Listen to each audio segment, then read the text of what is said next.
The idea of him being a coach, we saw it with the youth. We saw it. It was great. But being a coach of a college team or even, who knows, a professional team one day, we would watch him watch games. We would watch games with him. And when somebody made a dumb mistake, he would scream at the screen, cut him. Cut him. Cut him. Cut him. Like, cut him. That's what he would scream. He would scream, cut him. And that he would basically say that he would be cut by the time he came back to the sideline if I was the coach. And so when I heard the idea, like he might actually start to go down the path of being a big time coach, I'm like, okay, I got to see how this works.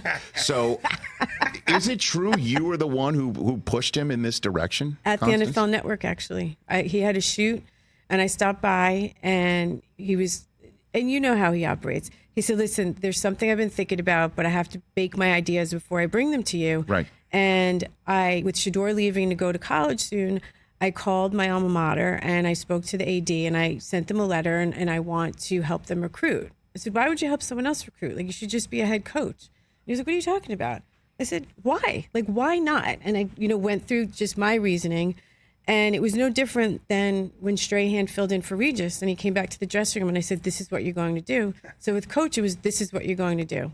I know everyone thinks I'm crazy and I probably am half the time, but I get these just visions. Is that how it just hits you? It just hits me. And I'm like, this is what and now, I didn't know how we were going to do it. Let me be clear. But right. I called my best friend, Jordan Bejan, who was an agent at the time, who helped a lot of people in college. And I said, you're going to think I'm nuts, but hear me out. And he said, I'm in. And that's how it went. And then Deion, you didn't have to twist his arm at all? It took a minute, but, because he knows this is serious business. Serious business. I mean, I'm not saying that that's not what obviously he's into it. Right. He's doing it.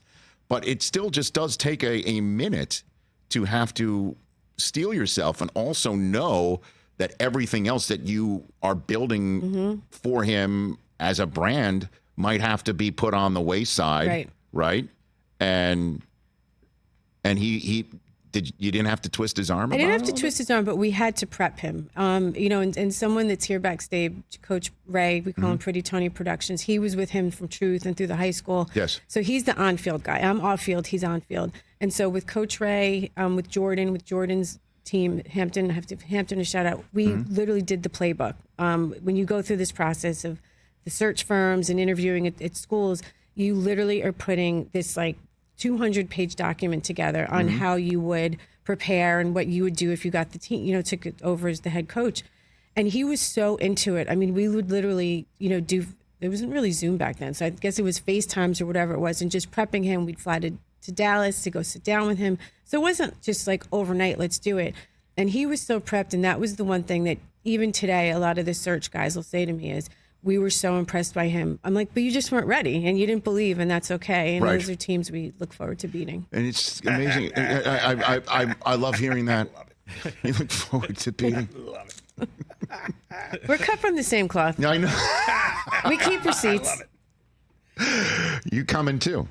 I'm coming too. I noticed that. We're here. No, we're here now. No, I'm here in your seat. Catch the Rich Eisen Show every single day on the Roku channel, 12 to 3 Eastern, for free.